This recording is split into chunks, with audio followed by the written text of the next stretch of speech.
I recently posted on my Facebook page this chart that graded all the states based on public integrity, and Maine got an F and came in 42nd out of all 50 states. So Maine is not doing that good when it comes to public integrity.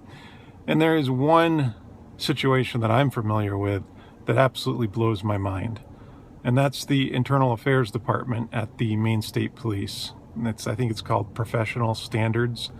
It's run by Lieutenant Anna Love, who seems like a nice person. I don't necessarily have anything really bad to say about her, but the facts are that Lieutenant Love is married to another Maine State Trooper. Her father-in-law is a Maine State Trooper, and I was told by one person that her father, her actual biological father, is also a Maine State Trooper. So that means that Lieutenant Love is in charge of investigating Maine State police officers that do things wrong, but she grew up idolizing police officers. And when she is at work, she's surrounded by Maine State police officers. And when she goes home after work, she's surrounded by Maine State police officers. So how can somebody who grew up idolizing police officers and is married to a police officer, father-in-law is a police officer, and her biological father is also a police officer, how can somebody like that not be in a position?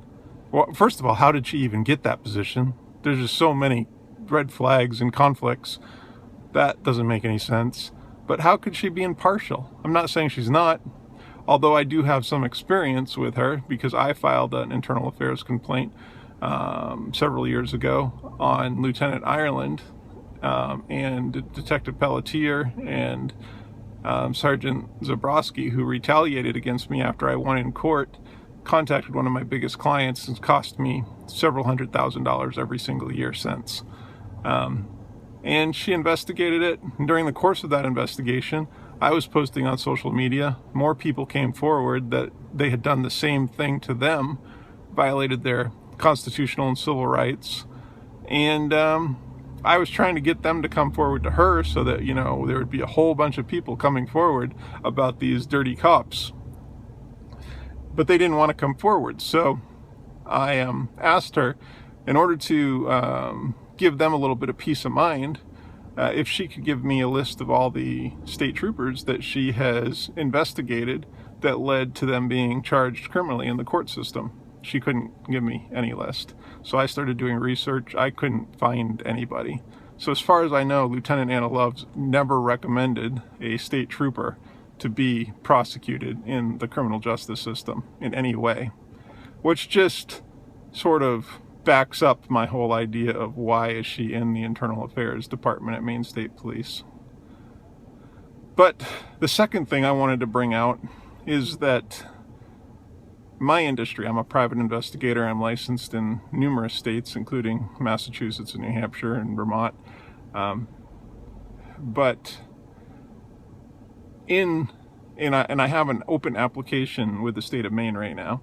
And as part of that application, which is pending and is in a permanent state of being a pending application, they're trying to come up with a reason to deny me right now. They can't, so they just keep it pending. It takes about 4 weeks to process a private investigation application on the short side and 8 weeks on the long side. Well, it's been 8 months. 8 months, and they still haven't given me a approval or denial, which I'll take either at this point. Prove me, deny me, I don't care. But they're going to keep it going on and on and on. But anyway, back to the thing that really concerns me is I'm studying the Maine private investigation law, and I actually see xenophobia written right into the law. I've never seen this in any other state. Nowhere.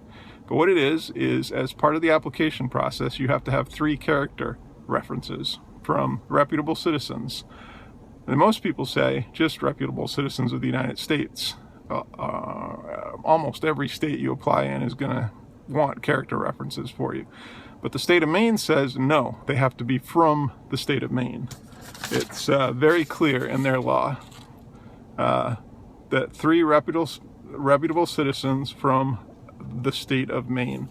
And then it goes into a little bit more vague language where it says citizens reside in the community in which the applicant resides. So I live in Boston, so why can't I get 3 citizens from Boston to be my reference? But then when you get them to fill out the form, it specifically says state of Maine.